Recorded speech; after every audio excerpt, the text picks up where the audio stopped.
This episode of the Party Loaded podcast is proudly sponsored by Audible.com. Check out their awesome catalogue of audiobooks with over 180,000 titles to choose from. And be sure to grab a free audiobook on us and support the show by visiting audibletrial.com/endgame. Let's party.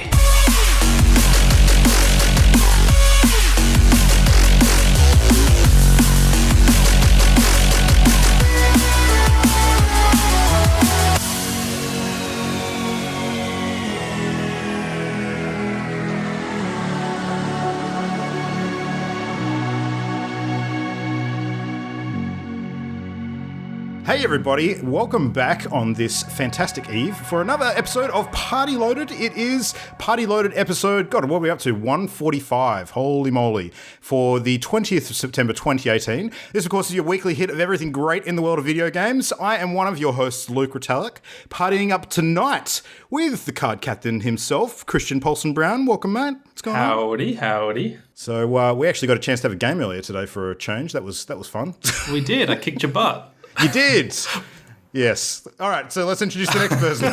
Moving on. The dad of the games. It is Mr. Matt Dyatt. How you doing, Matt? I'm doing good. How's everybody doing? Yeah, not bad. I think we've had a little bit less hectic days yourself, but it's not every day you get to launch a new game into the world, so we'll touch on that in a little bit. It sounds exciting.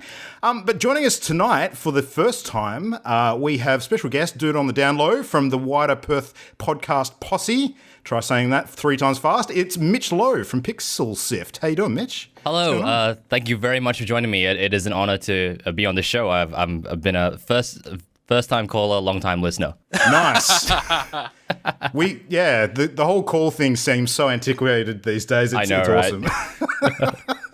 Oh man, no, it's great to have you on. So Mitch and I have you've been doing a little bit of Destiny lately, which has been a bit of fun. So we'll probably touch on a bit of that tonight.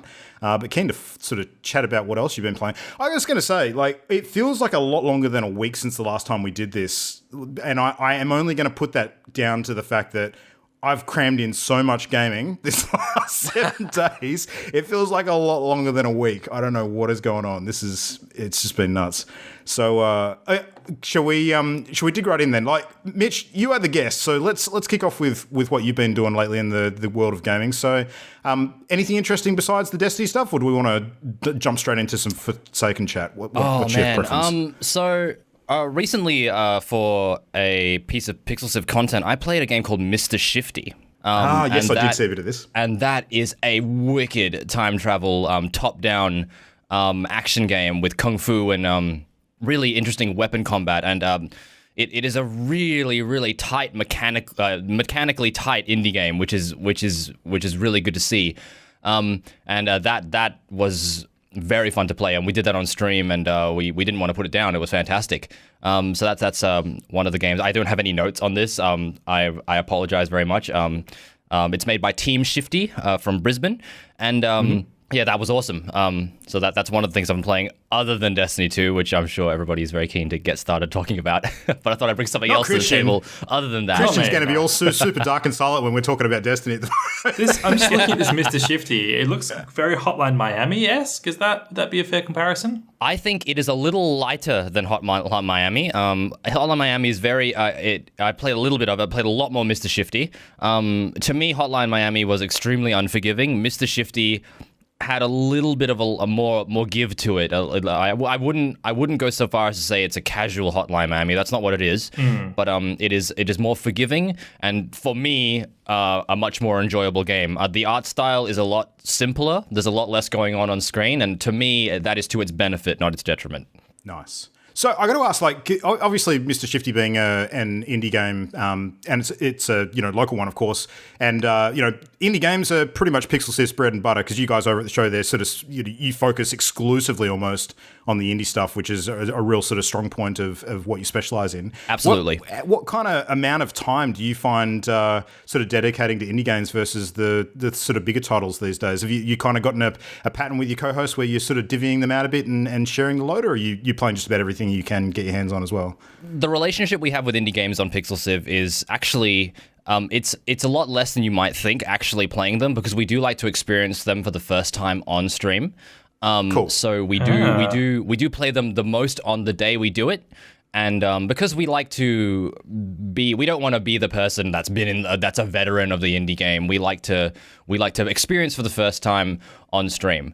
So I'll play a couple of hours maybe beforehand, and then on stream I will maybe coach one of my co-presenters in the game, or they'll coach me if they're more experienced. Nice. So very much the hot take kind of thing. You've just tested it to make sure it's not going to break down in the middle of your Absolutely. Your show, essentially. It's kind of like just making sure that at least one person knows how the game works. So in the hour and a half or the hour or 3 hours that we play the game is not just us learning how to play the game. We found that that's not really conducive to that. That doesn't really help the game out. Like someone not knowing how to do it is not great look for the game and us, but also, we don't want to be veterans of the game when we go into it. Yeah, no, that's fair. Very interesting. You need to con your squad into playing some Cultist Simulator at some point. We're up for it. And then argue about it. Yeah. Have your people nice. call my people. We are our people. There's nobody That's else. exactly right. My people is just Johnny. That's it. That's it. Yeah. I'll get my assistant right on that. Yes. I'm making myself a note right now to go do that later. Your assistant is just tomorrow, Matt, isn't it? Yeah, that's exactly right. It's Tomorrow future Matt can Matt. handle it. Nice. All right. Well, I've been trying my darndest, and I mean absolutely trying and get some of the old guard that have dropped off the Destiny 2 bandwagon back into the game lately. But Christian has been resisting. Adrian has been resisting. I'm super dark at both of you. It's Well, it Destiny was 2's fault, amazing, man. like, That just burnt one too many times. Yeah, no, I get it. I really do get it. And that's why we're going to let you sit quietly just for a few moments now while we bathe in the glow of the fun that we've been having. So Yeah, well, you have no idea what you're talking about. It is totally awesome. It's back again. Destiny's back. nice. All right, well, Mitch, give everyone who's maybe dropped off the elevator pitch, why is Destiny 2 back, and what sort of fun you've been having with Forsaken?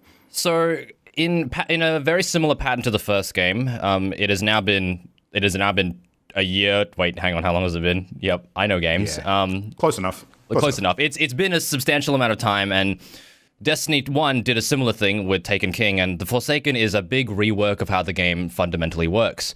In terms of how the player progression is working, there's a brand new story. A lot of new content was released. A massive new story, a new raid, and a lot of different ways that the player can do things in the game. And it's pretty much like a massive update is what this is, and a rework is a pretty good way of summarizing it. And this, of course, was met with a lot of controversy because it was a pretty pricey expansion. Here in Australia, I believe it was about $70 on PSN, at least is where I got it. Is that right, Luke? Yeah, I'm pretty sure. Like they had various different deals available, where you could get like the full package with Destiny 2 plus the previous year's content and Forsaken, as well as season pass options for the coming year and that kind of thing. But yeah, 70 was about on par with what I've heard.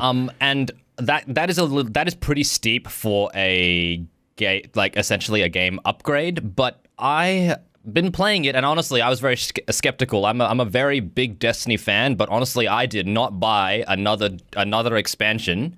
I didn't spend any more money on other than the 70 I spent on the base game until now, because I was actually not impressed with Destiny 2, and I thought that maybe I have a lot of hours in Destiny 1. It is shocking how many hours I have, and I thought that maybe if someone like me was to just drop off the face of the tower for 6 months, I thought maybe that might make sort of an impact at Bungie, noticing that a player like me would drop off. That's probably giving myself a bit too much credit than I'd probably deserve. But they've got a red alert with your face on it. Absolutely. Exactly. It's like, oh, Mitch, stop playing. We better we better buck up. But I feel like that did kind of work, because as soon as Forsaken came out, I didn't buy it right away. I did not pre-order it. I waited about almost a week, and I don't think it's been out for a week, but I waited a couple of days, and I didn't consider buying it until people started messaging me saying, Mitch, you have to play this. Now, the interesting part about these people is they have very publicly said to me that I'm an idiot for playing Destiny 2, and it's the worst game ever. And they were beating me to the punch on this time round. So I was like, okay, well, there's got to be something here, right? Because I know these people have very publicly said to me that Destiny 2 sucks and they don't like it and they'll never buy an expansion. They said to me long before the Forsaken came out, they knew the price range of it. It was going to be about $70, the price of a retail game. And they said to me, I'm not buying that. You've got to be joking. And through one way or another, they had the game before me and they were messaging me saying, you got to get on it. And I thought, all right, well, now's the time for my Guardian to come back and let's get some revenge on some characters for killing our friends. So I'm having a ball, is what I'm saying. Yeah, it's a great great time. I love it. Yeah. I have just in the last couple of days sort of reached the point now where I'm definitely sort of in the end game content now. I've leveled up to the max new level, and I'm just sort of in the cycle of increasing my my weapon power, or light if you want to call it the old school name, sort of past the 500 point. And as far as the content goes, I've beaten all of the main story content, sort of dealt with all the barons that you have to sort of hunt down who have escaped the prison of elders, and doing the individual boss fights with the different flavors and that kind of stuff. And the way that the story plays out is really cool. Like the ending is just bizarre. The ending, what I feel like is interesting about the Destiny 2 as a whole is I think that it has honestly taken a lot of cues from a lot of other first-person shooters. We'll take Borderlands and Titanfall 2 for example. This version of Destiny is the goofiest Destiny has ever been. And like, even though all the trailers portrayed it as, wow, we're getting revenge on, and this is not a spoiler, Cade 6 dies. This is not a spoiler, it's in the trailer. I was not really looking forward to a very grim Destiny, but it just seems the tone of Destiny, even though the subject is grim, the tone of the game is a lot more lighthearted and goofy. Like, you've got enemies that heckle you as you fight them, a lot like Titanfall 2, and you've got a lost sector that I'm pretty sure you know what I'm talking about, Luke, that feels like it's ripped right out of Borderlands. Oh, man, yeah. We have to talk about this one, actually. The nightclub? Is that what you're referring to? Absolutely. Yeah. And there's a scene where you walk in on a bunch of fallen characters having a nightclub rave, and I couldn't believe it. And I've already noticed that the game as a whole had become a lot more goofy and fun and didn't take itself too seriously. And this nightclub scene was a reflection of that. And it kind of made me feel like the original Destiny trailer, the live action one with the immigrant song and the three Guardians high-fiving as they kill Vex and walk on the moon for the first time and heckle the enemies that they first encounter. And it felt like that game. Like, it felt like that cutscene was playing out, and I was doing that kind of stuff.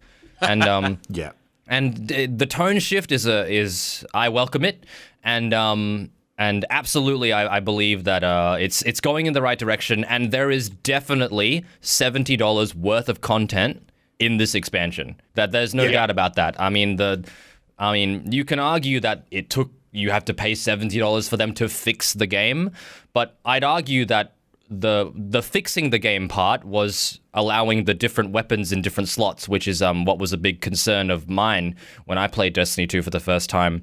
I was concerned that sniper rifles were now in the heavy spot, and no one ever used sniper rifles, and shotguns were now in the heavy spot, and that didn't really work out and didn't really feel like Destiny. But they fixed that, and that was available for free for all Destiny players.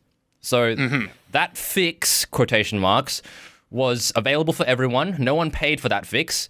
I think, so even disregarding that, there is a great story in there. There's heaps of other activities to do. There's a raid, heaps of cutscenes that are in there. A lot of voice acting is gone into it. There's definitely enough content in there to warrant a $70 purchase. I honestly believe that. Yeah. I have a little confession to make. I've been playing this game nonstop all week. I put it down briefly to play some Tomb Raider. More on that shortly, but otherwise you just couldn't tear the keyboard away from me. However, I've not touched any of the new strikes yet. I've not touched Gambit mode yet. Oh, okay.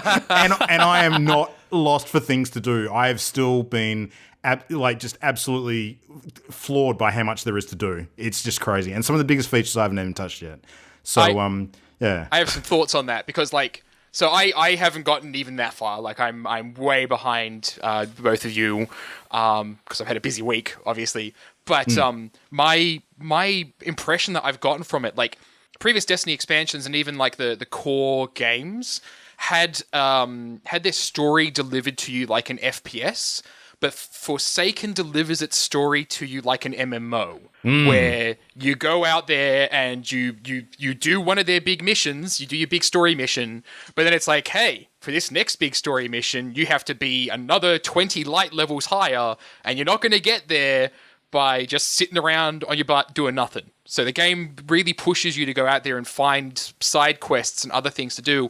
And I really enjoy that, because the stuff that used to be endgame content, driving around and gathering stuff and doing public events, is now mid-game content that separates up doing all the story stuff. I think that's an excellent change. I think it's the smartest thing they've done. And the side quests are really good. They're not boring anymore. The side quests are very good. And I must say that I know a part of the marketing campaign was get revenge for Cade 6 being killed, but like after you experience the Prison of Elders and you get to fight alongside him for the first time, after that you want blood. Like that I've never wanted blood more. Like I know like there's a bit of a suspension of disbelief when you play any MMO that like you're part of this bigger community and you're not really the main character, but this time it was like, yeah, I wanted the prince's head, and it was and I wanted it now.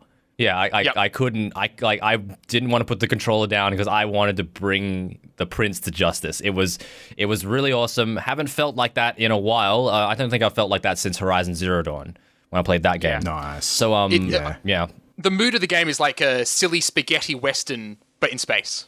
Absolutely. I think like that's what Forsaken's really nailed. I think it's great. Yeah. The weekly bounties and sort of daily and versus weekly activity, I think they've really kicked ass with how they've rotated all of that. So, gone are the days where you basically log in once a week and do like a handful of stuff to get your sort of, weapon power up. Now you really do have good reasons to log in every single day. Absolutely. But you're also not compelled to, like, because you'll miss out on stuff if you don't. It's just that if you do choose to log in every day, there will always be something for you to do, like some sort of pursuit to go after. The triumphs list as well, which is essentially like in-game achievements of a sort. Holy crap, that's fun to pursue. Like you just pick a few things and you try and tick all the items off, and you end up exploring a whole bunch of new things as a result. Man, I'm just loving it so much at the moment. It's awesome. So this podcast is brought to you by Destiny 2. Yeah.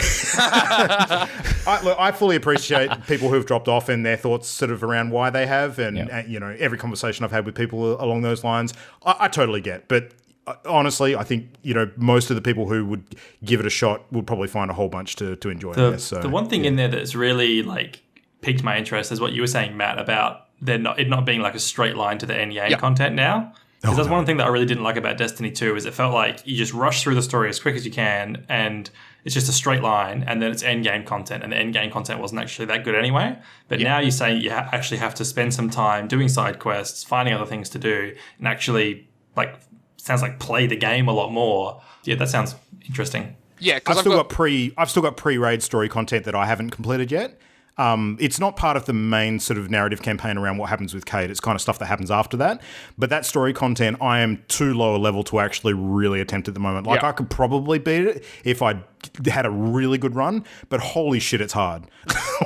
One of my friends, Chris, he adores Destiny, and shout out to Chris if he's actually listening, but he adores Destiny. He plays it all the damn time. It's like his one game that he will consistently play, and like he's talking about stuff like, man, I'm still not high enough level to do this thing, and I'm like, are you serious? Like I've barely gotten the chance to touch the game recently. How long is it going to take me to catch up? I think that one of Destiny's very greatest strengths is that a high-level friend can really help you out, like most MMOs. And a reflection of this is there is a very particular quest to get a sniper rifle. Now, this has to be done in a very particular way. You got to wait till a public event appears, and then you got to do the public event in a very specific way. Then a portal opens up, and it allows you access to a very special area, which you then have to execute in a specific amount of time to get the weapon. Now, this feels like something out of Sword Art Online almost, like if you've ever seen that anime. But like it seems like, wow, there's this legendary thing that if you do it in a specific way, you may or may not get it. Like, so of course people figure it out online exactly how to get it, but these little like mythology things that you get, and you get rewarded for really being part of the community. And I know this is good. We're probably going to touch on this a lot more in our next topic, but they've brought that back from Destiny 1, because there was a lot of stuff similar to that in Destiny 1, which was very absent, and Destiny 2 felt very cold without this kind of stuff. And I believe this is the start of it warming up. And I think if this is the direction they're going in, I think we can expect very good things. It is unfortunate it took this long to get here, but if that's the only if that's the only complaint, that it took too long to arrive, I think we're doing okay. Yeah, I agree. I think it's a real good sign too when they do things like release the new raid with the last Wish raid, and in the first 24 hours it's only completed by 12 people. So that's a pretty high ceiling for difficulty, and the 12 people that actually completed that, they actually unlocked content for the rest of the player base as a result of them completing that raid. Like, it actually opened up a new strike when the raid was completed for the first time for everybody. So yeah, it's awesome. It's worth mentioning that the first raid team that completed that raid, 19 hours straight to actually finish it. Like, when Destiny 1, so the comparisons to Destiny 1 are really good, because when Destiny 1 came out, the first team to finish Vault of Glass did it in 14. And then every raid since has been like 6 hours, 7 hours. Yep. Like, this is very reminiscent of a Vault of Glass era, which I think is great, because that means there's puzzle solving. My first Vault of Glass run, this is a bit of Mitch history here, my first Vault of Glass run with completely fresh Guardians, no one knew how to do it. I think it took about 9 hours, only because we submitted and decided to look up how to do it about maybe 3/4 of the way through. I think it would have taken us a lot longer than 19 hours if we didn't look it up. Yeah. I think we got two Atheon at the end, and then we had to look it up, which was pretty good effort. Nice. All right, well, long and short, Destiny 2 is cool. So we really should move on. We got a ton of other things to talk about. Absolutely. No, please. Yeah. Matt, I have observed you from afar sort of doing lots of wowing this week. Anything you quickly want to touch on before we sort of rip through the rest? Speaking of really cool systems that keep on bringing me back, so I wasn't around in World of Warcraft back in the day when they had transmogrification introduced. Now transmogrification has convinced me to probably just keep on playing World of Warcraft forever and never leave. It is dangerous. It is so dangerous. Like, the fact that I can go back to all those old raids and dungeons and everything and just grind out sets of armor that I think look really cool and then customize myself. Like, I'm on a role-playing server and I'm a role player, so having the ability just to customize my own really cool set, I think, is really, really valuable to me specifically. But yeah, like, whenever I've not been playing Destiny, I've been tinkering around in World of Warcraft and just like sitting outside this one dungeon door, going inside, killing this one boss, leaving again, and then trying again to get just a one piece of gear that I want that looks really cool. Man, I've actually missed WoW this last week, Ben, and the only reason I haven't touched it is because of bloody Destiny. But I'll be back in soon. I got myself to 120 finally on my one character. Yep. So making progress. Very cool. You also made progress on wrapping up Spider-Man from our chat last week as well. Yes. I saw. Oh, the ending. Yeah. Why did Spider-Man have to make me cry? What is it with the Marvel Cinematic Universe and Spider-Man constantly making me cry? It's true. It's true. They really know how to tug on the heartstrings. So yeah, I've seen a bunch of people online having very similar. Yeah, exactly. Yeah. It's all Uncle Ben stuff. That's what it all comes from. They know they can push your buttons. Yeah. I was discussing it with a friend, and the thing that Aunt May says, I think now for me, like, because the with great power comes great responsibility line was really, really powerful. But the line that May says, I think, is now more powerful than that line, because, oh god. Which we obviously can't say for spoiler reasons. No, we can't say it, which just makes it so much better. I think you can feel your subscribers leaving you if you start talking about, like, you can just feel like, oh, there they go. Yep, they're out of here. Only half of them will just disappear at the snap of a finger. So. Actually, the line itself doesn't... What did it cost, Luke? That's my new favorite meme, by the way. I saw like an iPhone Yes. one. It was like, That's a great meme. did you get the new iPhone? It's like, yes. What did it cost? What did it cost? Everything. Okay, I'll stop But yeah, now. I'm the done. line itself, like the thing that Aunt May that says, like, I don't think that's actually spoilery, and the line is save one person, you save everyone. I think it is. Oh, yeah. Something like that. Yeah. Yeah, and like that line, like In just context. It's in really context, powerful. it's super powerful. Oh god, yeah, it's so good. If you have Spider-Man, finish it so I can talk to you about it. That is fair. Mitch, did you actually end up playing Spider-Man at all, or have you been sort of sidelined? I unfortunately have not been able to get a hold of it. That's just not something that not because I don't want to. But I must admit that I am not the biggest Spider-Man fanatic. But I am definitely can't wait to get my hands on the game. And I wasn't able to do my homework this time around. Yeah. Christian could have sold you his copy. He's already returned his. What? I did trade mine in after getting the platinum though. Okay. Not because it's a bad game, because it's an awesome game. But I got the platinum, and it was a really good trade-in deal, so I wasn't going to stick around for the DLC. But yeah, getting the platinum was actually really fun. And the only thing that ended up being a grind was doing like every single one of the crimes. But that's the only thing in the whole trophy list that felt like a grind. Everything else was a pleasure to do. So a well-designed trophy list, I have to say. Absolutely. So selling Spider-Man got you back onto Hollow Knight, I see. How's that going at the moment? Yes, I'm back into Hollow Knight and into the warm, insecty embraces of that game. It's so good. I love that game. I think I'm nearing the end. I'm just kind of mopping up a few hidden things here and there. I keep thinking that I've explored every region on the map, and then I'll just like hit a secret wall and then discover an entire new zone and just blow my mind.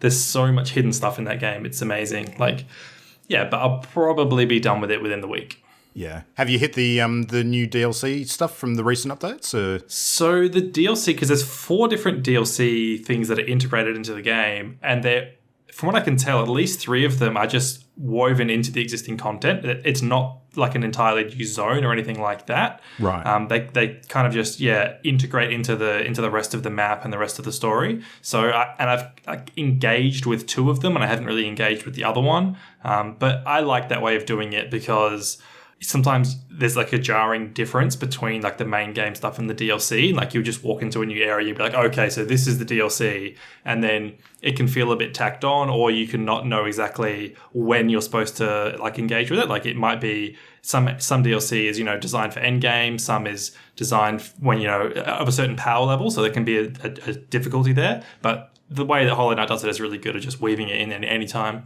Yeah. So, I mean, for new people coming in, it's essentially not DLC at all. It's just the complete game that they know. So yes, you would not be able to tell it's DLC. Yeah. Very cool. All right. Well, last thing on the list I just wanted to touch on briefly before we move on to some news was Shadow of the Tomb Raider. Obviously just came out, launched last Friday. I have sunk about 6 hours into it, and I have some initial thoughts. The trailer stuff that we saw around the narrative where Lara really sort of screwing the pooch and bringing on a Mayan apocalypse herself, pretty accurate. She's a dumb bitch. I'm just going to say it. Wow. She's super, super selfish in this game and really makes some bad life choices. So it happens real early on. Not a spoiler. It's pretty much shown what happens initially. But the thing that I'm wrestling with this game is that in the outset, at the very least, she's not a likable character. And I'm curious as to how that's going to play out through the rest of the game, because at the moment, the villain actually is more likable than she is. Do you think that's your interpretation, or do you think that's what's intended from the storytellers? Look, I honestly think there's going to be a trajectory between now and the end of the game that changes that around a bit. But as far as setup goes, I actually don't know if that's a powerful setup or a really difficult one, because it kind of, I don't know, it sets you at odds with the character that you're playing as, and that's a weird feeling for me. Yeah. Yeah. Everything I've seen on Twitter has been really polarizing. Like, people either love the game or they hate it. So I'll be interested to see how you go. Look, I'm not going to say I hate it, because, mechanically the game is awesome still. Like, it is very much Rise of the Tomb Raider mechanics with a few polishes. Like, I don't think there's anything groundbreakingly, amazingly new. It's kind of the same stuff that you like. So if you've played those games and you enjoyed them, then you'll really dig this one. There's probably a bit more Uncharted style cinematic scenes that blend with the gameplay. So particularly like high octane sort of races through different areas where the environments sort of blend with the action is very seamless, which is quite good. I like that a lot. But I don't know. The story, look, it's one of those things that I'm sure I just need to sink more time into it. Like, I like what they've done. I think they've taken a risk, and I think that it's a brave thing to do. But Lara Croft is a very interesting character, and I think she can be quite a polarizing one because she's like the old Lara Croft is a very vanilla kind of character. Let's face it; they didn't do a whole bunch with her apart from making her a female sort of busty Indiana Jones with twin pistols. That was kind of as far as they went with a lot of that history. But they've really developed her a lot with the new trilogy, particularly in the original reboot where she gets stranded on the island. It's all about sort of her learning to survive in like a harsh wilderness setting. But now, like I don't know, it's complicated. I have a complicated relationship with Lara Croft, is what I'm saying. I think as a whole, it does. I haven't actually played the game myself, but to have a look at a lot of the outcry, I think good characters are only as good as their problems. And I think and it doesn't matter who they are, like someone as bland as Master Chief or someone as put together as Aloy from Horizon Zero Dawn, it really doesn't matter who they are. It really matters what their problems are and how they deal with it. Master Chief will shoot a gun at it. Aloy might investigate it a little more. And I think you need to experiment with these characters, otherwise they become bland. And and they're gonna fade into obscurity, just like, for example, Duke Nukem. Who really cares? Even though I hear he's getting a movie, but who cares about that? But I strongly believe that characters are only as big as their problems, and bigger problems make bigger characters. This is not always the case. This is not a shortcut to make a good character, but it's a start. And I think Lara deserves this after all this time. I think she can become better than this. And if she becomes as big as her problems, her problem this time around is an apocalypse. So that sounds good. Exactly. Yeah. It could be quite the redemption arc. But anyway, I'll report back next week. So I just think it's a very interesting start to the game. And while I guess I was kind of a little prepared for it, I also was not prepared for it. So yeah, we'll see. Anyway, we need to move on because we've got tons of stuff to talk about tonight. So let's jump into a bit of news. Now it's time to hear some gaming news. Time for some gaming news. So, heading things off, we have just come off a very interesting day of little announcements. The chief among these, I guess, is that PlayStation is going to do a Nintendo, and Sony has announced the PlayStation Classic Mini. Probably surprising a few people. I also hate joysticks. Yeah. I don't like them. What's joystick ever done for me? No, I already made this joke earlier. Yeah. Well, can I just get a quick sort of show of voices? Who is actually nostalgic about the PlayStation, like the OG PlayStation? For sure. Yeah, you are? Big time. Yeah. Okay. Yeah, but the stuff that I'm nostalgic for is getting remakes. So I was just about to say, I agree that it's a really strange move. What's your nostalgia sort of pointed towards specifically? Take us through it. Well, it's one of the main consoles I played growing up. PS1 had a big library. We did a family trip to Bali, and I got a box of bootleg PS1 games that some of them I never even got around to playing. In those horrible plastic sleeves with the bootleg art. The cheap black plastic with the falling off glider wrap on the front, basically.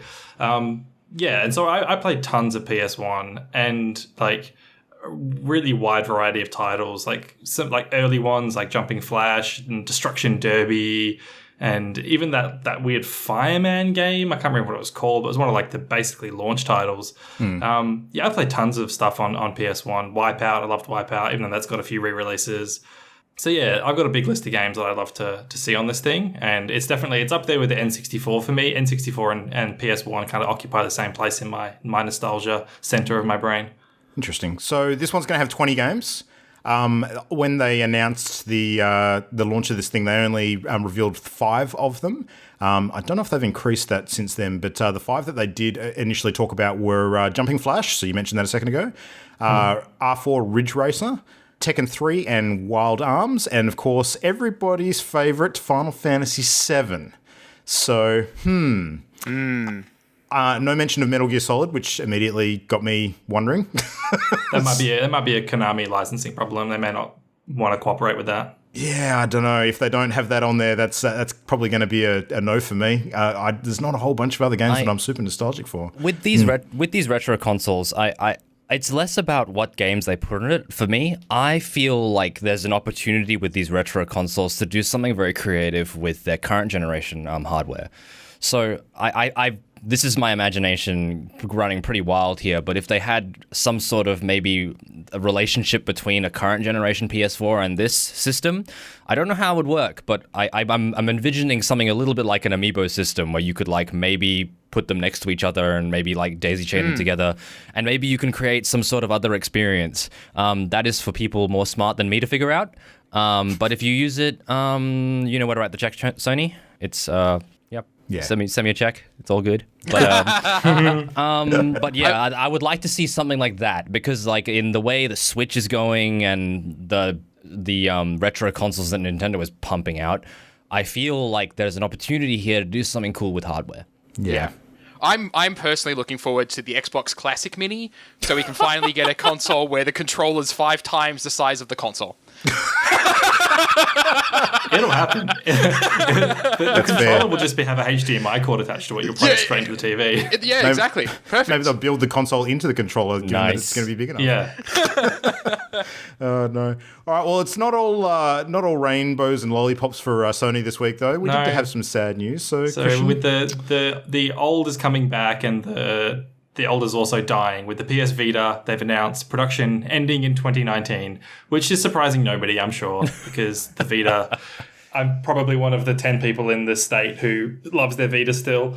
But yeah, so PS Vita, goodbye. And Sony have also said that they have no current plans for another handheld. It's not to say they'll never do something in the future, but nothing currently. So there's still a few more titles coming out, like Persona 5 Dancing Star Night that I'm going to get. But yeah, not a lot more. Pretty much comes down to like who is willing at this point to enter the market and compete with the Switch. That's a That's tough the thing. I tough think battle. it was. I think Sony entered the digital delivery market a little bit too early. The current generation PS Vita, if my memory serves me correctly, does not have a physical media slot. Is that correct? If someone can correct me on that one. I'm actually not sure. Do you mean like like a UMD slot, or does it? Yeah. It does. Okay. The PS Vita 3000, which is like the revision one, that does have a game slot. Okay. I think in Australia, like we had the game slots, but in like the US, it was only download for one of the versions of the Vita, I think. Okay. And I think that de-incentivized a lot of that. This shows where I get all my media from. It's mostly American sources for AAA stuff. But I believe that de-incentivized a lot of American retailers to not carry it, because retailers actually don't make a lot of money on hardware. They make it on peripherals and software. So they just went, okay, well, if we're not going to make any money on this thing, why would we carry it? And they didn't. So then no units were ordered. But this was a problem. This was a problem almost half a decade ago. So I'm not sure why. Yeah, this is a little bit of old information. There's a whole raft of issues that Sony had with the Vita launch. Like the memory cards were proprietary and prohibitively expensive. They pushed the gimmicks on the system, like the back touch and the light sensor and everything, pushed that too much. They tried to spin the Vita as like a AAA, home console in your pocket, and the biggest successes on the Vita ended up being, using it as an indie machine and for smaller titles instead of the high end stuff that they were trying to go for, like Uncharted Golden Abyss and Killzone Mercenary. So they kind of positioned it in a awkward place, and I think that if they'd cut away some of the useless sort of gimmicks on the device and positioned it more as an indie machine, like the Switch is being so successful at the moment, I think it could have done better. But yeah, they made a few goofball choices. So. It really reminds me, I kind of consider it to be the Wii U of handheld consoles. That's fair. Very That similar makes sense. trajectory. But anyway, it is going to be just a memory now that we'll talk about on future podcasts of a nostalgic nature, I'm sure. Yeah. Until the PS Vita Mini comes out. We'll talk about it 15 years from now when the PS Vita retro console comes out. Yeah. Yeah, exactly. Exactly right, yeah. All right, well, something we can talk about in the slightly more immediate future. We now have some solid information about what the heck is happening with Red Dead Redemption 2 online. So apparently, we're getting a public beta, and it's happening in November.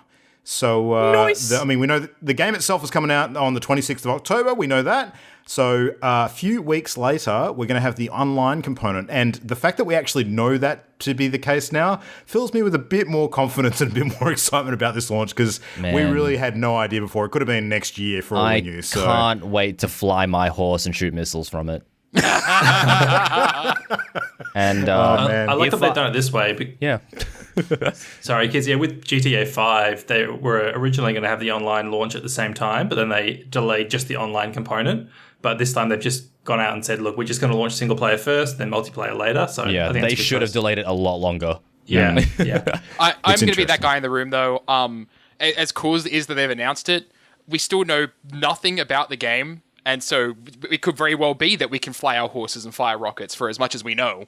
Like, they had the whole big build up to that stream that they did. And it's like, we're going to show gameplay. And then it was like 5 minutes. And there was like, okay, well, this is like part 1 of another gameplay video we've not actually seen yet. Like, I'm just baffled. Like, I don't understand the hype. They did say some interesting things when they were talking about the online sort of version, though. They mentioned that some of the content from GTA Online that heavily inspired them content-wise to sort of find ways to bring into Red Dead were the gun running content, the nightclub stuff, and the heists. And when we're talking about that in a Wild West kind of format, I'm thinking about stuff like, wagons of arms shipments, running a saloon, stagecoach heists, that kind of stuff. That really does sound like the kind of theme that would translate quite well. So that all sounds super awesome, but show me, don't tell me. Yeah, absolutely agree. 100%. Oh, they'll show you cool. from the back of their flying horse with missiles on it. Nice.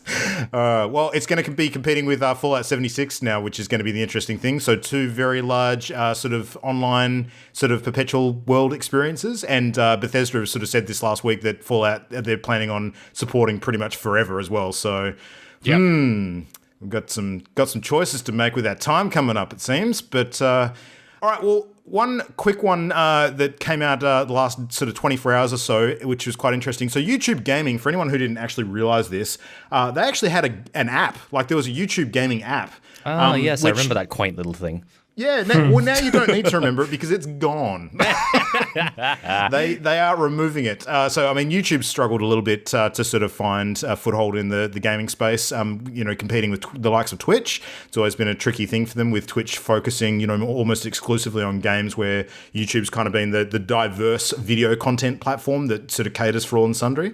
But what they've essentially done is they've sunsetted the gaming app, and they're focusing on a better user interface on YouTube itself, like the main site. So there's a new gaming hub, which is hopefully going to fix some of their problems with discoverability, because what they were finding is that people weren't really finding the games and the creators that they should be when they were using the app. It was more restrictive than it needed to be, and kind of making the discovery problem worse.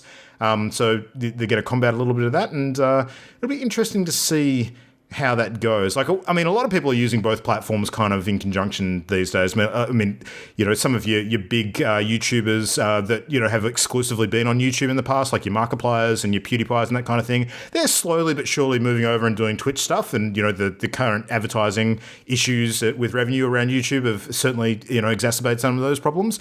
But there's also the fact that a lot of people who are making money on Twitch can then basically save their content as video on demand and then put it on YouTube as well. So, why wouldn't you double dip when you can afford to? Just makes sense. This is more off about the streaming side of things on YouTube. Like, I think the YouTube Gaming app, that was sort of focused on their streaming, not so much on the video content, I believe. Yeah, So, I think it catered for both, but streaming being a focus, obviously, that's going to be tough when you don't know who you're looking for. Yeah. As someone who streams actually quite a bit, of course, monetization is not really on the table for my organization, because our viewership just isn't really at the point where that's a thing. However, I am a part of a number of Discords, and one person in particular who was seemed to be getting a lot of traction on YouTube, they completely burnt out the other week. They were just like, I'm done. can't really get the viewership I need to continue growing the channel.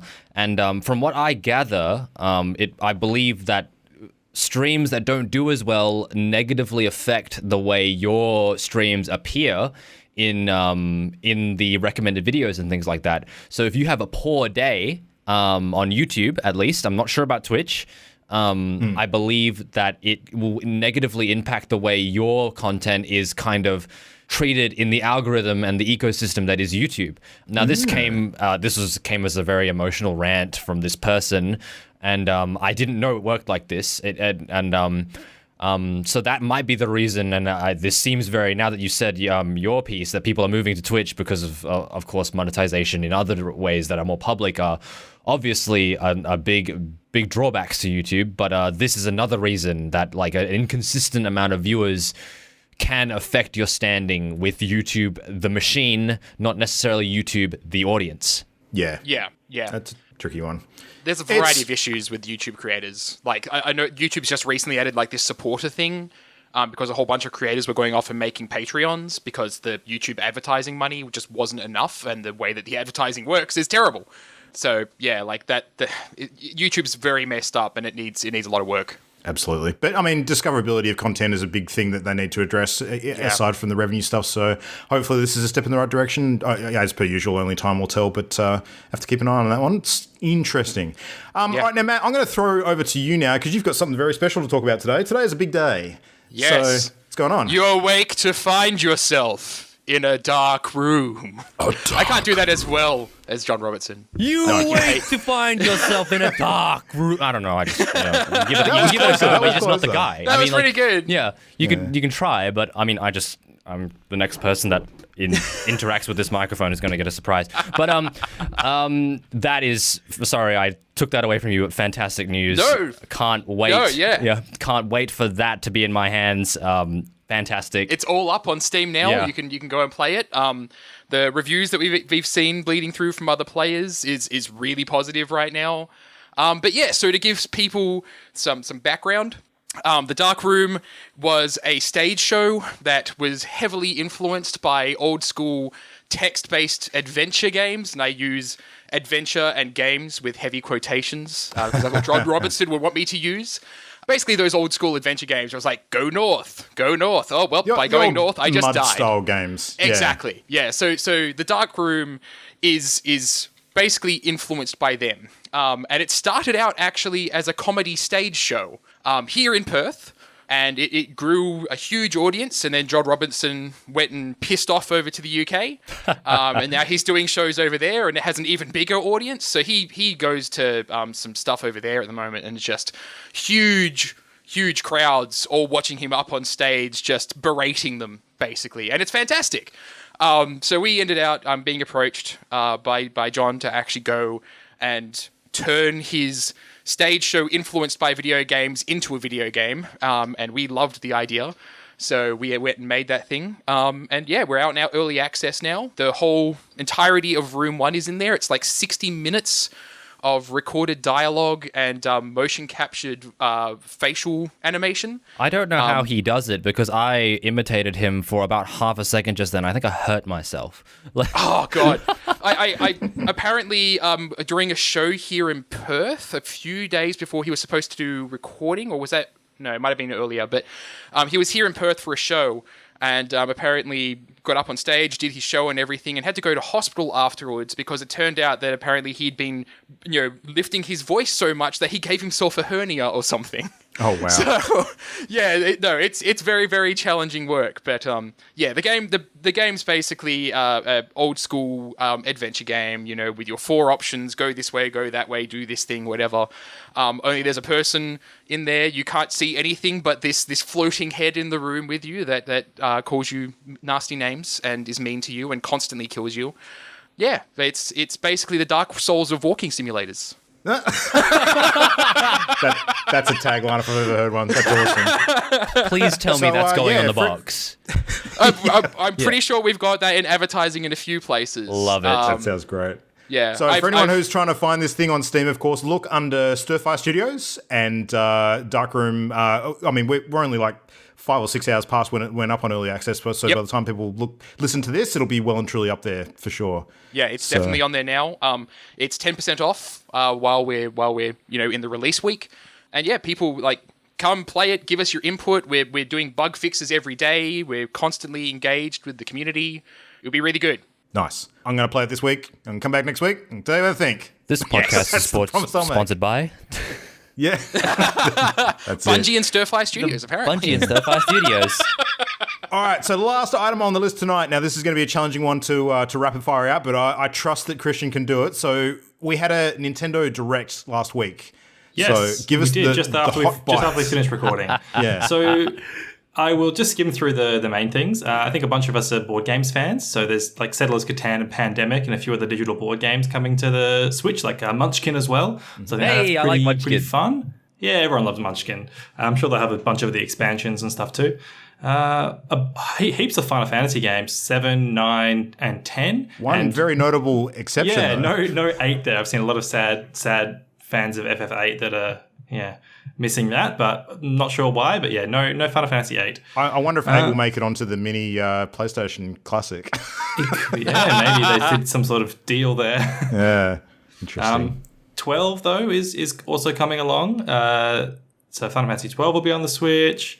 They did a wicked psych out with the Animal Crossing stuff, so they have finally announced Animal Crossing main title for the Switch coming out next year, which I'm super, super excited for. I love me some Animal Crossing. So you say psych out, but wouldn't it be more appropriate to call it a bait and switch? Thank you for joining us on Party Loaded this week. Yeah. Also, the new character for Smash, which is Isabelle, which is fantastic. I love this so much. So, Mitch, have you played Animal Crossing? Yes, I love Animal Crossing. Yes.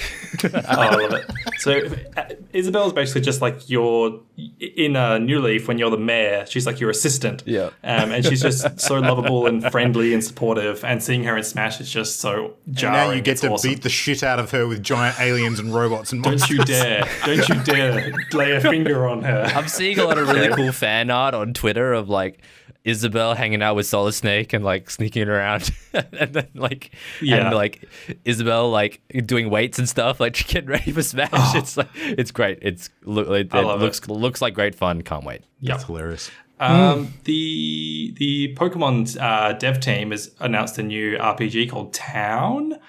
Which seems to be just focusing on one RPG town where you fight big monsters or something. I haven't looked at it too much, but that's kind of interesting because they haven't really, Game Freak haven't really put out many other games other than Pokemon, just Drill Dozer is the only one I can think of off the top of my head. Yeah. So yeah, that'll be interesting to see. Anything else? Oh, Katamari Damacy. I love me some Katamari Damacy. And that'll be on Switch as well. Awesome PS2 game. Luigi's Mansion 3. And yeah, that's pretty much the main ones. I think it was a pretty strong Direct, actually. Yeah. A lot of stuff sort of packed in there. Nintendo have done really well with their Directs this year, actually. They've had quite a few sort of announcements bundled in together. And I mean, the Nintendo Online service launch was kind of the big story this week as well, which was partly sort of touched on during that show. And probably good that they had a Direct because the actual launch of the service has been kind of as exciting as a wet fart. So yeah. It's been kind of disappointed with that service overall, but yeah. Maybe it'll evolve into something good. Hope so. It'll be one to keep an eye on and see what other stuff they add to it. But all right. Well, anyway, that is a big wrap on the news tonight. Let's get into our main topic. So we've been talking about some stuff recently that's been cropping up sort of with increasing frequency, especially in recent major game launches this year. But given that it's been a bit of an ongoing sort of thing for a while, we thought we'd kind of put a bit of a wrapper on it and identify what this stuff is and have a chat. So what we're going to talk about tonight is player-made marketing. Now, you might think to yourself, what is player-made marketing, Luke? That sounds like some sort of weird business mumbo-jumbo.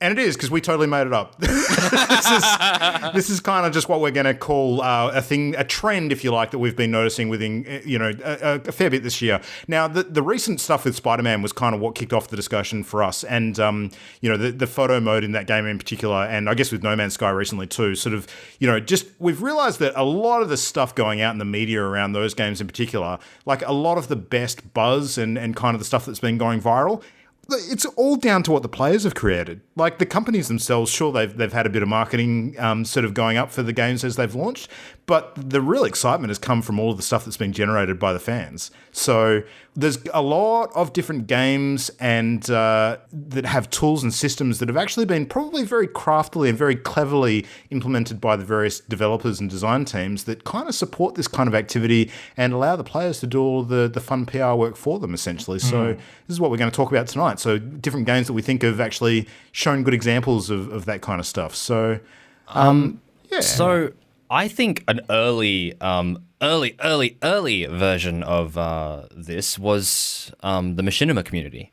Machinima, for those of you uninitiated, is when it used to be a lot more popular back in the late to mid 2000s, where you use the in-game engine to create narrative content. One of the most notable examples of this is Red vs. Blue. I'm sure you've seen the red and blue Spartans from Halo getting into ridiculous situations by a company called Rooster Teeth. Now that basically launched Rooster Teeth back in much, the day. They wouldn't be what they are without that. It's a very solid foundation of a very successful internet content producer. But that is in the very essence of what we're talking about today is player-made content now is becoming part of a very deliberate marketing strategy for games. And Halo 3, I think, was one of the first Halo games to have a dedicated photo mode, which really facilitated the creation of machinima and user-generated content. The next thing we saw, the next big leap, I believe, was Xbox's ability to, and PlayStation 4's ability to record and keep certain aspects of your gameplay. The PlayStation system, I know, and I don't think Xbox has it, I'm sure the Xbox has it too, is the ability to say, hey, something happened really cool in the last 10 seconds of what I did. PlayStation, let's hang on to that and we'll do something with that later. That was not as fluent as what we have now, which is just a very robust photo mode, which is an evolution of the Source filmmaker. I think that same idea where you use the in-game engine to create not necessarily narrative content, but your own creative content. And that is used in turn to market the game with very little resource expenditure from the company that made the game. Yeah. I mean, for marketers, it's in every walk of life, it's a marketer's dream to turn a consumer into a promoter. And that's what this does in a way, is it turns every player into walking marketing for the games. And yeah, I think that it really speaks to a huge shift in the way we consume content, which is that we live in the age of sharing. Like the vast majority of news articles and everything that I see is what's being shared online. It's not. I'm not so much going to news sites or going to resources and seeing what they're presenting me. I'm seeing what other people are sharing, and so having this like player-made marketing, it's brilliant, because instead of me having to go to a certain place to see an ad or watch a video, it's just what my friends are doing. And yeah, it's pretty genius from like a marketing standpoint. It kind of comes back to our Forsaken chat earlier this episode. I mean, who are you going to believe when it comes to talking about the hype for a new game? Your peers or the companies advertising about that game? Yeah. So, Matt, as a developer, has this trickled down to a development consideration? Like, has it maybe moved up in the priorities list for even an indie developer such as yourself? Yes. So one of the things that we really, really, really wanted to get in for day one in the darkroom, which we didn't have time to do just yet, but we're going to get it in there, is Twitch integration. Because like streamers are so valuable and they're such a huge marketing tool now. It used to be that like YouTubers were the big one that you were aiming for, but I think Twitch has kind of taken precedence over that because YouTubers kind of just service themselves. Like you release a game, a YouTuber can go and record themselves playing it and they can just push that out. But for Twitch, like you can go and create specific custom things for Twitch. So we were talking about really cool concepts like let's go and make a tool for the darkroom where it's the players go and actually vote as to what they want the next action by the streamer to be. Perfect. And so have a whole democracy mode, basically. Twitch plays the darkroom, like yeah, Twitch exactly. Pokemon now. That's exactly right. And that's the sort of tools that we can enable as game developers. And it's the sort of thing that players go, that's really cool. There's some games that I think have really just kind of been made on the back of their really interesting player-made marketing. Like Crossy Road is one of my favorite examples because it's such a weird little thing, but then when you think about it, so they had a little photo mode, and that's a whole game about dying pretty much. Like it's just how long can you live before you get crushed. And they make it fun. So you go and die, but you die after so many bounces or whatever. And you get a little photo, and it's like, share this on Twitter and tell your friends about how you got run over by a car after 500 moves forward. You know, and that way of marketing the game was actually for them, as I understand it, more valuable than the advertising revenue that they were getting, because it meant that more players were getting into the game and playing it through and everything and doing that stuff. So it's such a valuable tool. You can't ignore player-made marketing anymore as a game developer. I think though, this is more of my opinion, that right now we're at this point where nobody's really doing anything super creative with it yet, other than the sort of stuff like Twitch plays. I think that we're going to get to a point, though, where it will get more creative. Because, like, I love the photo mode in Spider-Man. There's so many gorgeous photos, but I wish it was more deeply ingrained in the actual gameplay. So I wasn't taking a screenshot as the person playing the game, but I was taking a selfie as Peter Parker with somebody on the street, and they were reacting to me doing that, you know?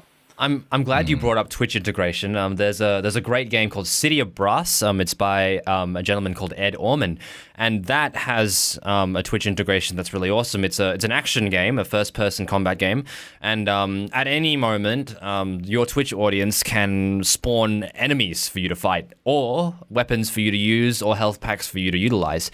And that was a massive part of when we streamed it, at least. It really connected with our viewers, and it made it memorable in many different ways. And I'm glad you brought that up as just one example, an Australian example of this tool being utilized very, very well. There's a Twitch streamer that I watch that does some really, really cool stuff where they've kind of made their own in-between tool. So they have the people watching on Twitch, the viewers on Twitch get like coins that they can spend to basically say, I want to see this thing happen. So they were streaming Ark, or it's like Hunger Games all over again. Yeah, so it was Ark, and they also did Left 4 Dead 2. And they either had a tool in between, or they just had a person that was doing wacky stuff. But basically, the people watching could go and say, hey, I want to buy a T-Rex, and I want you to spawn it right on top of the people currently playing the game. And that's the way that they would do that was actually by donating to the person playing it. And I'm just like, why isn't that a tool that the developers actually went and made for those people to go and do these wacky things? Because that's just hilarious. That encourages more people to stream to actually play your game, which means that there's more people playing your game and purchasing it. So yeah, it's common sense, just finding the time. Here's the balance you've got to hit with that sort of thing, though. Like, if you enable those kinds of tools that rely on having a audience of a certain size to really make them worthwhile, then that can be a turn-off for people who don't have that sort of audience to draw on. Yes, it can, definitely. Yeah, that's a bit of a problem. Like, if I was going to play a game that I was going to be at a competitive disadvantage against certain people who might have like a larger following, or they're streaming and I'm not, and therefore they're getting all these free gifts for people who are watching their game. Yeah. Then that's kind of that would piss me off, frankly. But there are some good examples that I think don't rely on that, and one that was recently sort of revealed was with Doom Eternal. So the Doom Invasion stuff. Like, you cannot tell me that is not going to be a highlight of watching player content of that game, sort of seeing people run into other people's matches and just try and destroy them. Like, it's almost the opposite of what Christian and I sort of see as a bad thing in games like Hearthstone. Like, stream sniping is a thing in competitive card games online, and it's something that is really frowned upon because you don't want people trying to invade and mucking up your chances of winning a game when it's a game like that. But with something like Doom, hell yes, you want people to come in and try and mess with you. What Doom is doing is actually very similar to what Dark Souls does. So Dark Souls has the invasion mechanic where you could jump into other players' games and try and kill them, and that did have a very similar system. It didn't blow up on something like Twitch, but I think it's because bit before its time, I think. Yeah, it's a bit before its time, but maybe with Doom Eternal, it'll catch on a bit more. In terms of like the battle royale style Hunger Games content kind of thing, I think the people that have big followings, I think will opt into this kind of thing. So if you think essentially it'll be almost weaponized narcissism is what it will become. And so you'll get like Ninja and Pixel Sift, obviously, very, very comparable organizations, and we'll obviously get more than him because we're better. But it will be like people with big personalities and big followings can really combine their viewership and say, hey, let's get behind Ninja or get behind whoever and say, let's support them and see who wins. So it will be literally a contest of popularity, which it can be, a lot of it can be construed as bad, but in a world where, Twitch literally supports people that are popular, I don't see it as a negative thing for the games to also reflect that. Of course, this will be a game mode. It will not be the game. I mean, it can't be the game. I mean, it'll be a spectator thing, probably run as an event, probably not something that people do every night. Similar to the Overwatch League almost, I think. Yeah. And that's the way I see it going. If I was in charge, that's probably how I'd do it. And those specific tools, I don't know how easy they would be to make, but it would be really incredible to maybe have Ninja, like a really popular streamer, and someone else be maybe in a group of 98 people who don't have a following, and they can either team up to fight them or something interesting like that. A little bit of a very political style, politically charged Fortnite game or Battle Royale game. I think that'll be interesting. Of course, again, my imagination getting a bit ahead of itself. It's interesting, like thinking about the investment resources that would have to go into developing something like that, where you're only serving a very small percentage of your player base in streamers. And if you're a dev who doesn't have a surefire hit, if you're like an indie studio, for example, I imagine you could maybe speak to this more, Matt, that you wouldn't really want to commit too many resources to that. It sounds like something that's more for the territory of the big boys. If you go and service one person who has an audience of 10,000 people, you're serving 10,001 people. Yeah, but are you guaranteed to get that one person though? Yes, if you make something that's interesting, I think yes. I've been rather surprised by the input that we've had on the Darkroom, because it is the sort of game that streamers want to get in on. Because to what Luke said before, like, I don't want to play a game that's going to benefit people that have big followings on Twitch. That's not how it works. Like, anybody that watches a person on Twitch playing games wants to watch that person suffer 100% of the time, without doubt. That's kind of true. That is kind of true. I can contest to that. I did a almost 3-hour stream of doing the Gauntlet in Titanfall 2, and I couldn't have had a more dedicated following of me just suffering in the Gauntlet, and then everybody's like, oh, Mitch, why don't you know how to skate as a pilot? Why don't you know how to do this? Why don't you know how to do that? Mitch is terrible at Titanfall 2. I couldn't have had a more dedicated, I couldn't have gotten more followers than that nonsense that I did for 2 hours. They watched that same stretch of pixels and me miss grenade throws and me kill myself with rockets. That is absolutely true. You are 100% correct. The Twitch streamer that I mentioned that was doing the Ark and Left 4 Dead stuff, like, they gave the people watching the opportunity to put in health kits and guns and that sort of thing that's super beneficial to the people playing. Nobody ever used it. They only wanted to see the people playing suffer because that's more funny than seeing them succeed. And that's part of the reason why I think Twitch actually works really well.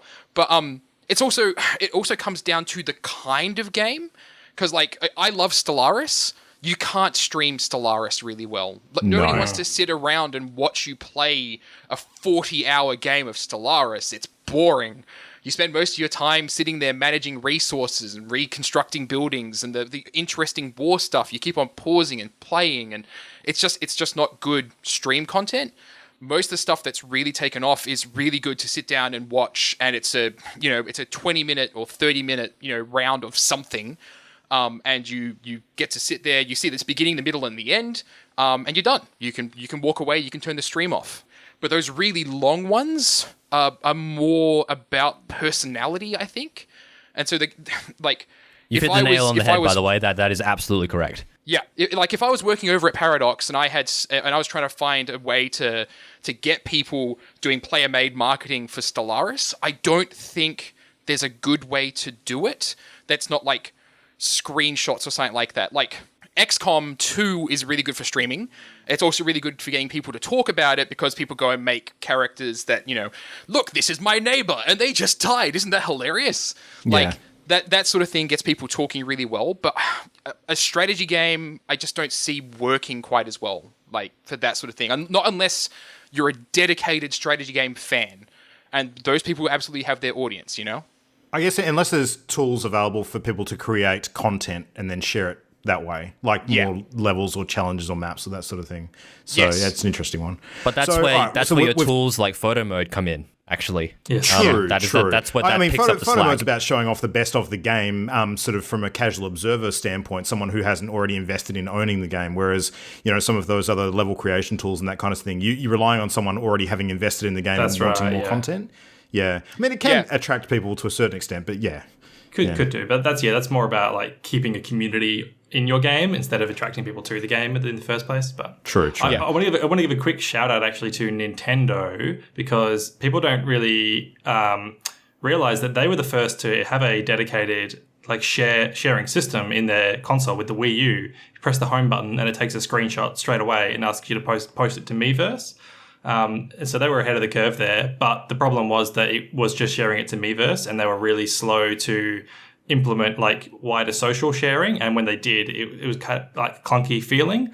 So it's kind of just a little too early there. If they polish it up a little more, then I think that could have generated a lot more player-made marketing for the Wii U and maybe helped its sales. But just needs to do what PlayStation did and actually put the word share next to the button on the controller. Yeah. I'm gonna make an observation, because I kind of called this out last week on the podcast, I believe. Because Luke, you were talking about the fact that you were going to play Tomb Raider and the fact that it has a photo mode and everything that they announced. And I was like, I don't think that's going to go down that well. And I've not been seeing my Twitter feed getting flooded with Tomb Raider photos like I've been seeing Spider-Man photos. Yeah. I did take some the other day, and comparing the two functions, I find that Spider-Man is a lot more colourful. And Tomb Raider has a lot of environmental shots that, like, while beautiful within the context of that game, they're not that dissimilar to things that you've seen before for other games. Yeah. So that's probably one of the big reasons. What it comes down to is Spider-Man is just more memeable. It's just that's also true. It is just there's something about it that is just like, oh, he's and people. There are people around Spider-Man that will react to him, just like you want people to react to your photo. Lara Croft almost getting eaten by a bear. I mean, they're probably going to get a reaction out of the bear, maybe. And it's like, it's funny to like modify her facial expression to be happy about that. But like only one person can realistically make that joke. I think there's a bigger conversation to be had about Tomb Raider and the marketing this time around, because I think they've done like a pretty bad job with it, if I'm being honest. Like, it's been very much of a sort of a fizz in terms of how much publicity that game's been getting. And sure, it's at that time of year where it's competing for airspace with everything else under the sun, and it's been a really, really tough release because of that. But I mean, even so, I've heard virtually nothing about the game apart from the demos that we've seen at E3 and a little bit via Twitter and that kind of thing. So it's a difficult thing to compare. But in terms of photo modes, like, I think that it is very much a feature that's in vogue now. Like, we've seen enough games that have had ridiculous success from it. No Man's Sky is the other example that I mentioned before, which, my God, the stuff that was going around the the soft relaunch of that game, essentially, with the photo mode, and the weird and wacky and wonderful stuff that was being shared around, really was inspiring a lot of people to check that game out. But I mean, what games realistically now do you think are not going to at least have some sort of photo mode included in them? Like, do you think Red Dead will have a photo mode? I'll be surprised if it doesn't. Well, considering that GTA actually had a photo mode, yes, absolutely. Much later though. No. Yeah. GTA had a photo mode from the very beginning. The characters in game could bring out their camera, and I mean, I guess you could argue that it wasn't free cam, but I would consider that I would consider that photo mode. Okay. Yeah, the free cam is something that's only been happening in the last couple of years, really. That's interesting. One of the first games that I remember having it, and I know there was much earlier ones, but this is the one that really sort of stood out to me because of how they implemented it. Was can I actually guess? Firewatch. Oh, okay. Yeah. Right.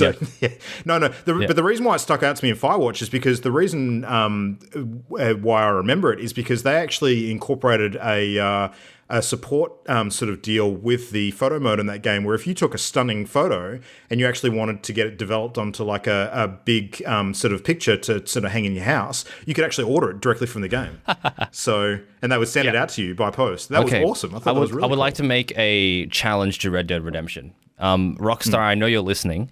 If you have the balls, your photo mode will include some poor soul that has to lug a camera out on the tripod and have that terrible flash thing, and you have to set that shit up, and you have to take the picture, and you can't smile in it because that you can't smile in still. it. Yeah, if you have the balls, you will do that for photo mode. That'd be amazing. That would be hilarious.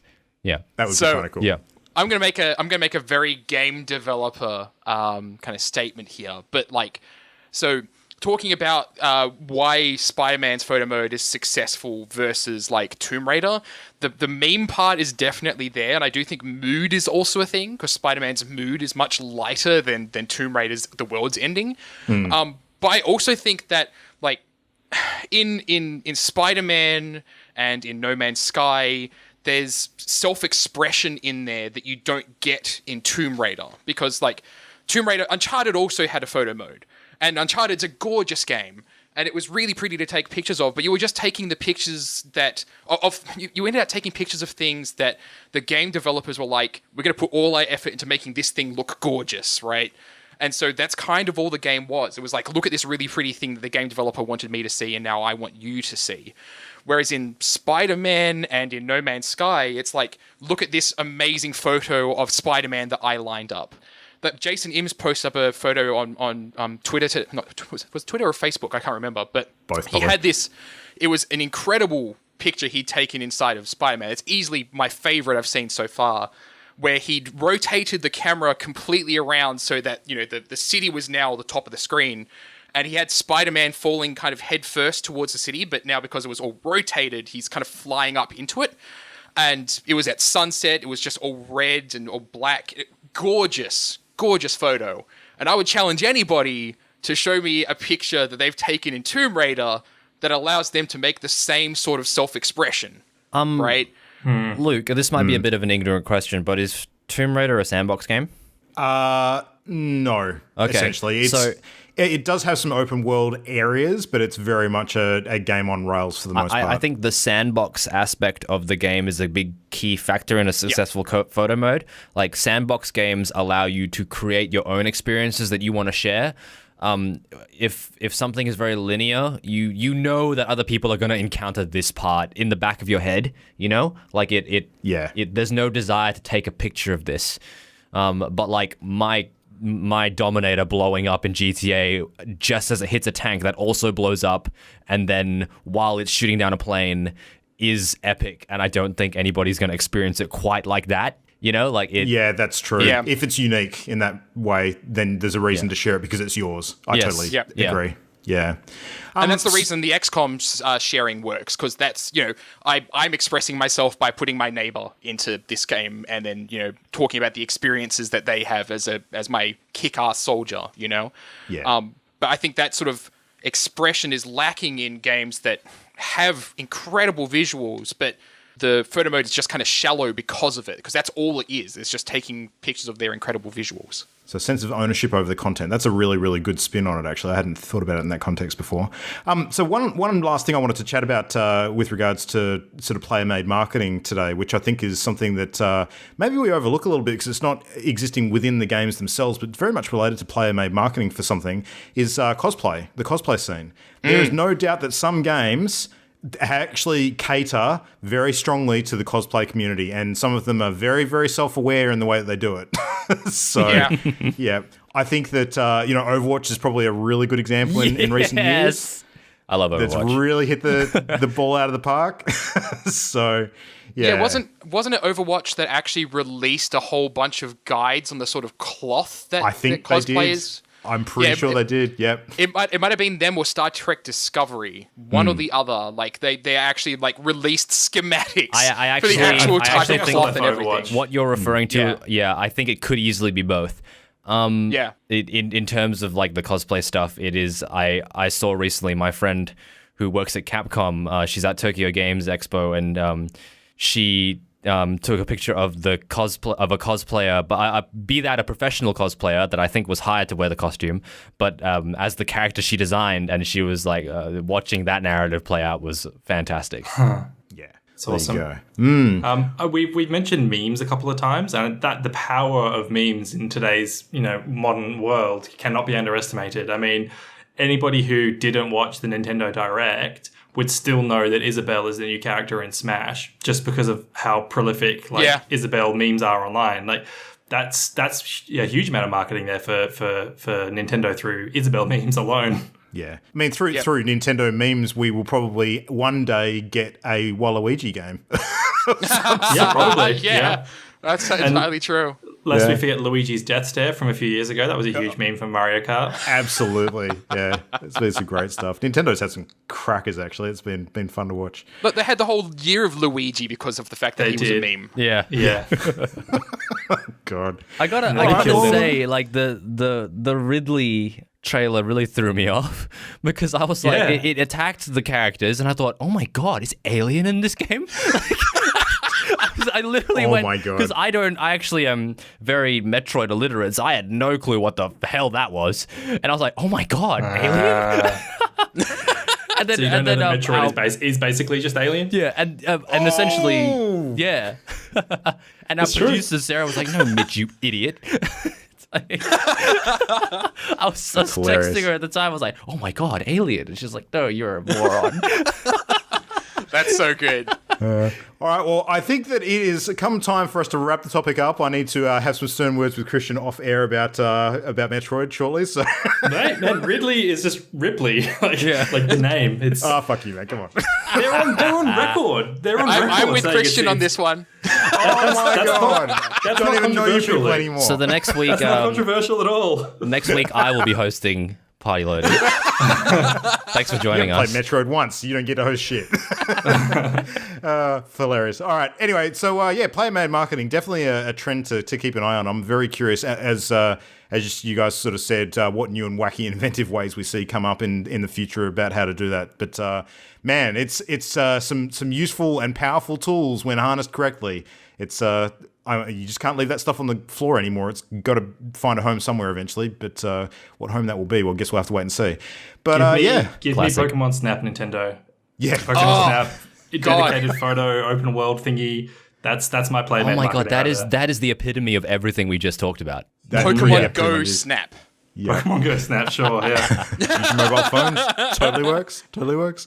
All right, well, anyway, thank you very much for hanging out with us tonight, Mitch. It's been awesome having you on. It's my pleasure, really gentlemen. Thank you very much for having me. Yeah. All right, so give you a chance, of course, to spruik your wares. What's going on with Pixel Sift at the moment? What's the latest episode about, and where can we find you guys? The latest episode, we spoke to the gentleman from Talk Drift. This episode should be out by the time this one comes out. It's a drifting game based around the drifting culture, like drifting cars, Tokyo Drift, that kind of thing. And they were really awesome.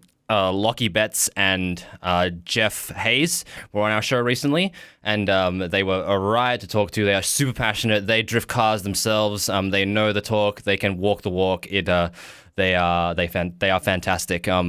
I'm from an organization called Pixel Sift, and we explore the indie game community of Australia and around the world. And we can be found by searching Pixel Sift in any of your favorite search engines or podcast players. Absolutely. And on occasion, we like to hang out and do content at PAX, so maybe keep your eyes out for that. So we will attempt to do so again in the very near future. Very excited for that. What's everyone playing this week? Anyone got anything particular you want to hit on? Christian, you're Hollow Knighting, I assume, trying to more Hollow Knight. Right now, though, I'm just perusing a little wiki here called List of Similarities Between Metroid and Alien. Oh, God.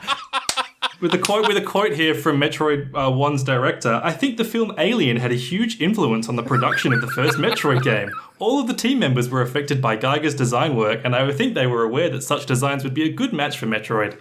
I rest my case. Fine. Are you trying to be fired? Sorry. Both of these things can be good. Both of these things can be great. That is totally fine. Oh, man. Actually, now when you mentioned the Geiger stuff, that actually does... That is very much something I cannot argue against. There's super HR Geiger influences in all of that stuff. So, all right.